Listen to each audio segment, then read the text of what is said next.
नमस्कार दोस्तों, एक बार फिर आप सभी का स्वागत है एड्यूटेनमेंट शो पर, जहां आज हम एक बार फिर लेकर आए हैं आपके लिए डीएलएड 2018 चतुर्थ सेमेस्टर के लिए गणित विषय का अति महत्वपूर्ण प्रश्नों का प्रैक्टिस सेट नंबर 1। देखिए दोस्तों, इसमें क्या किया हमने, जो विगत वर्षों में पेपर आते हैं उसमें से जो है सेलेक्टिव क्वेश्चन लिए हैं।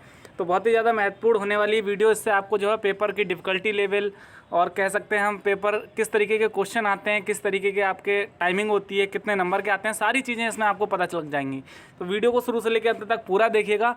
और अगर आप हमारे चैनल पर नए हैं तो हमारे चैनल को सब्सक्राइब करके बेल आइकन जरूर दबा दें, जिससे आने वाली वीडियोज़ का नोटिफिकेशन आपको मिलता रहे। तो आइए हम वीडियो को शुरू करते हैं। देखिए, सबसे पहले हम इसमें लेते हैं वस्तुनिष्ठ प्रश्नों को।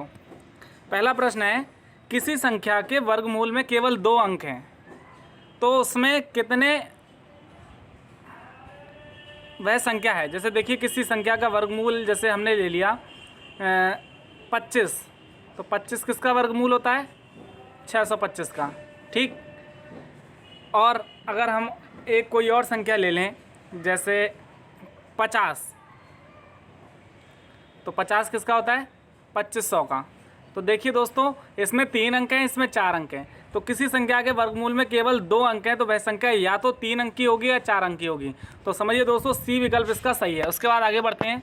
3 सही 3/8 का घनमूल है। 3 सही 3/8 का घनमूल है। अब देखिए, इसका अगर हम आपको बताएं तो इसको पहले हम सॉल्व करेंगे। 3 अट्ठे 24, 3 27/8 क्या हो जाएगा? ये 27/8। अब इसका आप अगर घनमूल निकालेंगे तो 27 किसका घनमूल होता है? 3 का।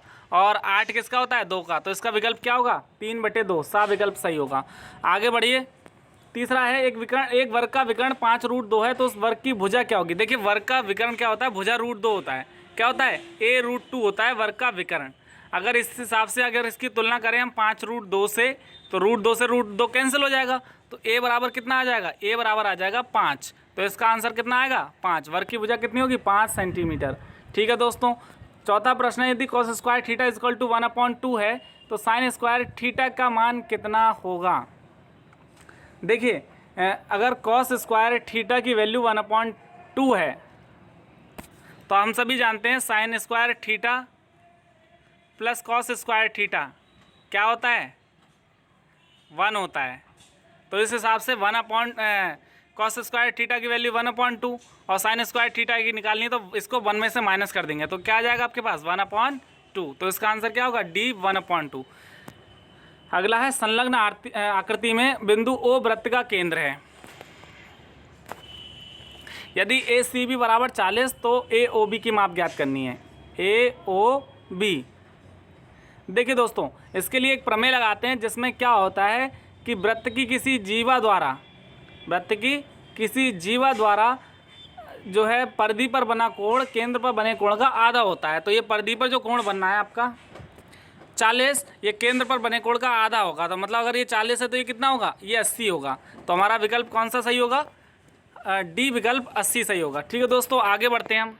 देखिए, ये तो 5 होगा आपके वस्तुनिष्ठ प्रश्न। उसके बाद ये रबर के लिए जगह आगे, संख्याओं 1050708 का बहुलक ज्ञात कीजिए। देखिए दोस्तों, अगर बहुलक की बात हो रही है यहाँ पे, बहुलक का मतलब क्या होता है? किसी भी आंकड़ों में जो पद सबसे ज़्यादा बार आया होता है वो उसका बहुलक होता है। इसमें आप चेक कर लीजिए, 1 2 3 जीरो आए हुए हैं। क्या आए हुए हैं? 3 0। तो इसका बहुलक क्या होगा? 0 होगा।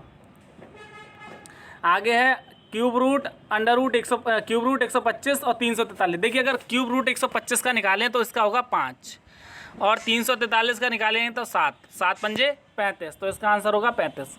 अगला है, एक लंबवृत्तीय बेलन के आधार की त्रिज्या 5 सेंटीमीटर तथा ऊंचाई 14 सेंटीमीटर है। बेलन का वक्रपृष्ठ। देखिए दोस्तों, वक्रपृष्ठ की अगर बात कर रहे हैं हम तो वक्रपृष्ठ का फॉर्मूला होता है 2πRh। 2πRh।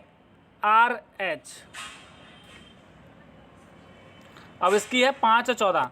तो देखिए 2πRh, तो 22/7 R जो है आपका 5 और R 14 है और वो 5 है।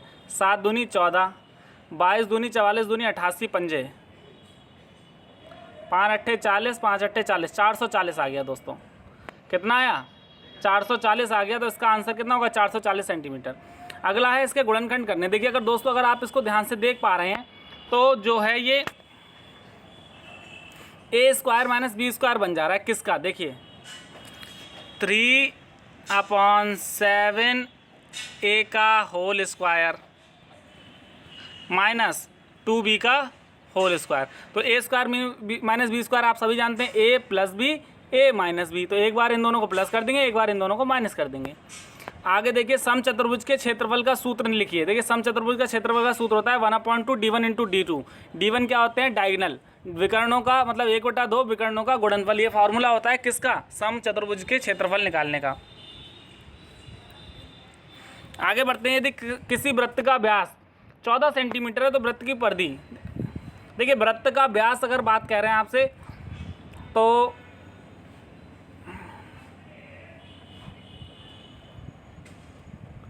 देखिए वृत्त का व्यास मतलब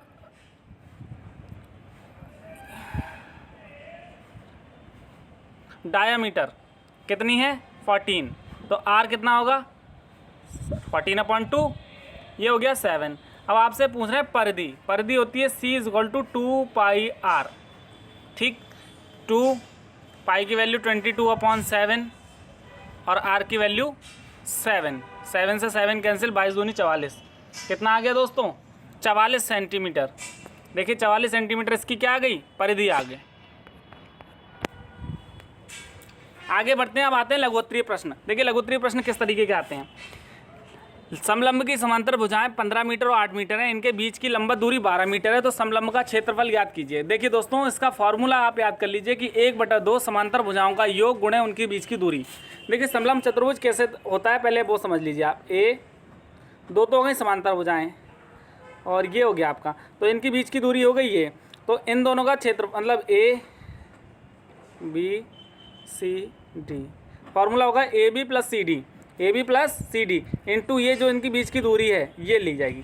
तो 1/2 भुजाएं समांतर कौन सी है 15 और 8, 15 और 8 को जोड़ लिया हमने, इंटू उनके बीच की दूरी 12, तो 1/2 इंटू 23 गुणे 12, 2 से काटा 2 × 12 23 × 138, तो ये हमारा आ गया 138 वर्ग मीटर। देखिए क्षेत्रफल है इसलिए वर्ग मीटर में आएगा।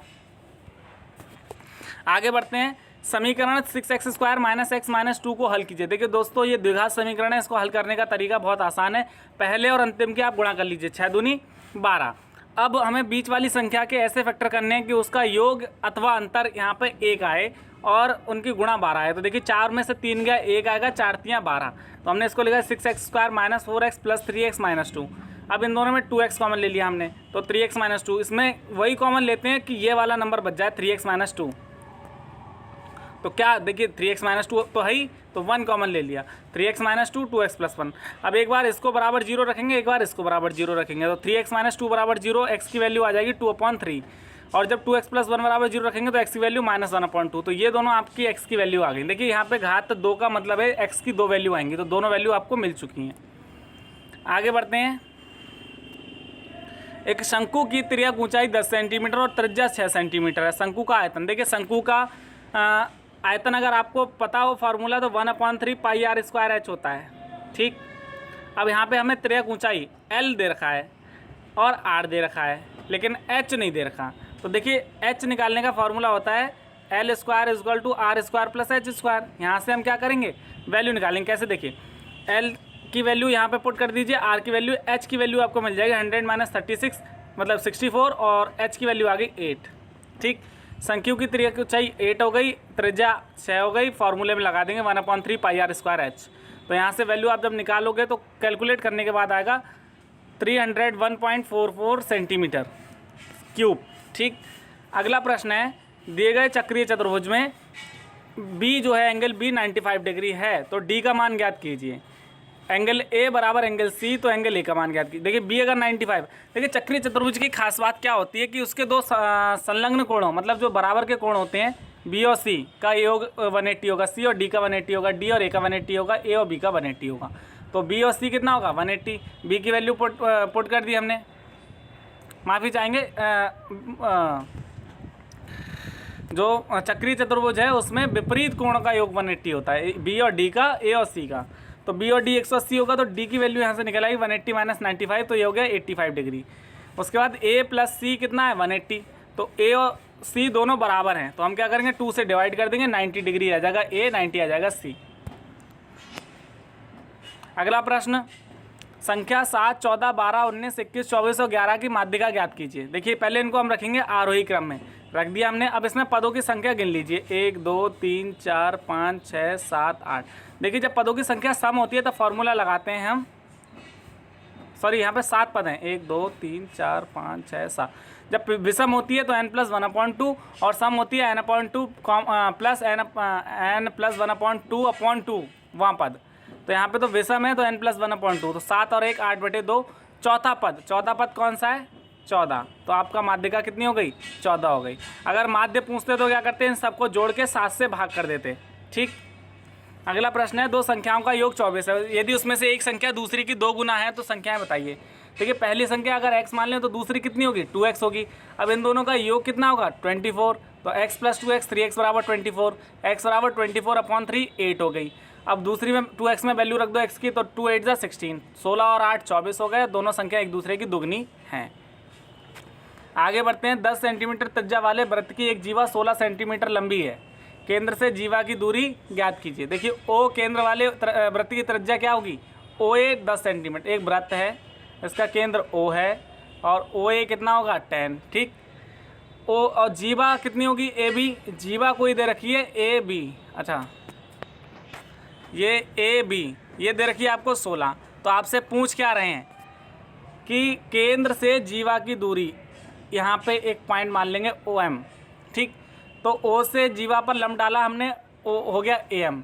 तो AM क्या होगा? आधा होगा किसका? AB का। तो 16/2 8 हो गया। ठीक। अब यहाँ पे लग जाएगी पाइथागोरस थ्योरम, क्योंकि ये बन गया आपका समकोण त्रिभुज। यहाँ से आप इसको सॉल्व करेंगे तो OM की वैल्यू आएगी 6 सेंटीमीटर। ठीक है दोस्तों, तो ये था आज का प्रैक्टिस सेट। आशा करते हैं आपको पसंद आएगा। अगर आपको पसंद आए इसे लाइक करें, ज़्यादा से ज़्यादा शेयर करें, हमारे चैनल को सब्सक्राइब करें। तो thank you for watching our video. Thank you very much.